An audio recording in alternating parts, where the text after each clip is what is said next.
The year is 1997, and this is the story of Ferdinand Wagner. Round 4 of the 1997 Formula 1 World Championship on F1 Challenge. We are in Donington Park, England for the European Grand Prix, sponsored, of course, by the Sega Saturn.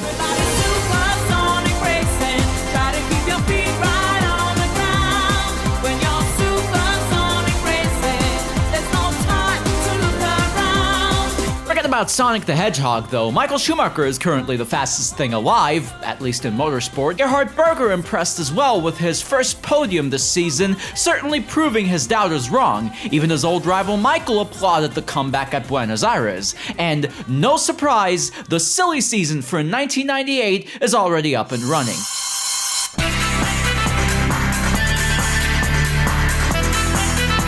Rumors are spreading that Berger might be replaced with Alex Wurz for next year, whereas Alesi might be kept to partner the young Austrian. Ironic that Berger's gonna run his 200th Formula 1 Grand Prix at Donington.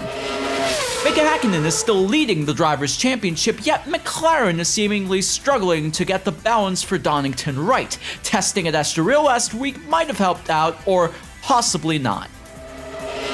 The FIA have announced that there won't be a Monaco Grand Prix in 1997, which would have been the next round in the championship. It seems as though the classic Grand Prix event is to thank for this, as damage to the Armco is claimed to still be unrepaired after labor strikes started the following Monday. Thanks, commies. Shoei qualifies on pole position once again with Berger in a strong P2. Williams are back with a row 2 lockout, whereas McLaren disappoint in row 3. Wagner qualified in a strong 8th, barely ahead of Shinji Nakano in his Prost-Mugen Honda, Alesi rounding out the top 10 for the European Grand Prix. Morning of the Sega-themed race, and the weather is anything but pleasant. Yet once the grid was set, the track was dry, if a little foggy.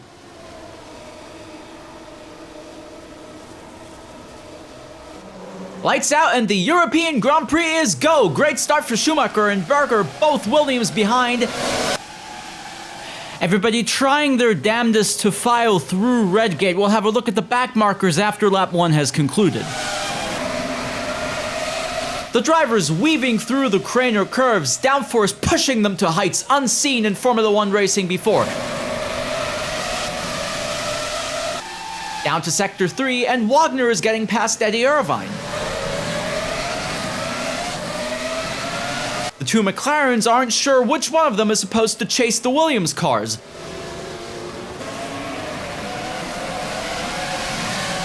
Looking at the pit lane though, it's a bit like a Grand Prix graveyard.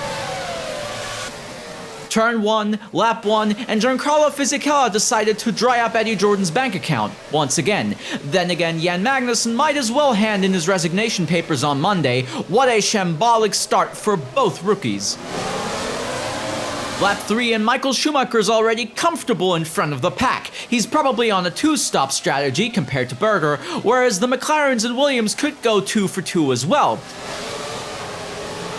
Into Coppice, Coulthard decides to embarrass Mika Häkkinen. So much for Silver Hour team orders at Donington.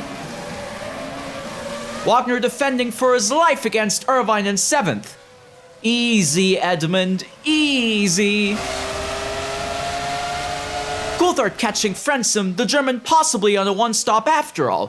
DC smells blood in the water, but not if the Flying Finn has anything to say about it. Ferdinand going for a piece of the action, off the racing line, into the clutches of Ferrari's fraudulent fellow, Irvine now in 7th place. Traffic is slowly but surely starting to plague the top 8, Frentzen not being let through the way he'd hoped for. Same story for Mika Häkkinen. And Alesi bumps into Wagner, the Austrian now down to 9th place, the French Sicilian taking no prisoners whatsoever. Irvine chasing DC behind Häkkinen, the championship leader not able to race off into the distance. Once again, there's a price to pay for lack of pace.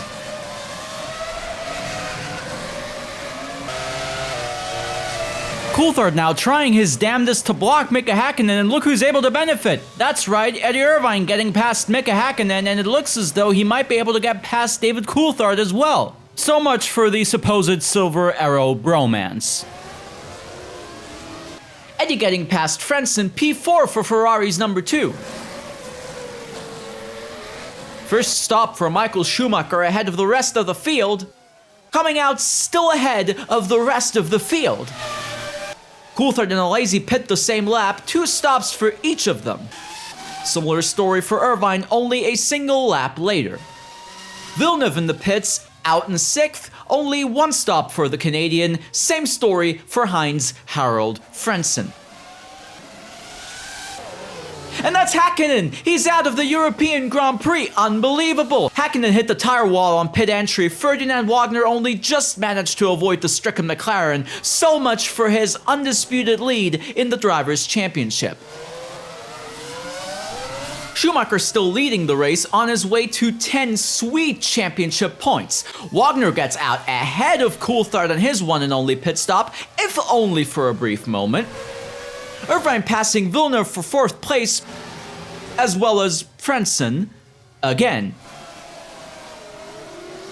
Coulthard trying the same move, but to no avail. The crowd absolutely adores this action, despite the appalling weather condition. Another race, another Sunday for Villeneuve to pass Frentzen, this time thanks to a lapped Rubens Barrichello, no Williams team orders necessary. Though Frentzen still will be none too pleased with this situation either. And off goes Wagner! Another DNF for Ferdinand Wagner, what a shame. Another rookie error, another bill to play for a Formula 1 team owner. Only a couple of laps to go, everything seems settled, but Gerhard Berger's out! The Renault V10 has given up once again, no luck for the Austrian on his 200th Formula 1 Grand Prix. Final corner at Donington, and Michael Schumacher wins the 1997 European Grand Prix. Villeneuve finishes a strong P2, his best result of the season so far, ahead of his frustrated teammate Heinz-Harald Frentzen in 3rd place. Irvine finishes 4th ahead of David Coulthard and a more or less happy Jean Alesi. Here are the current Drivers' Championship standings, with Michael Schumacher and Mika Hakkinen now tied on 26 points each.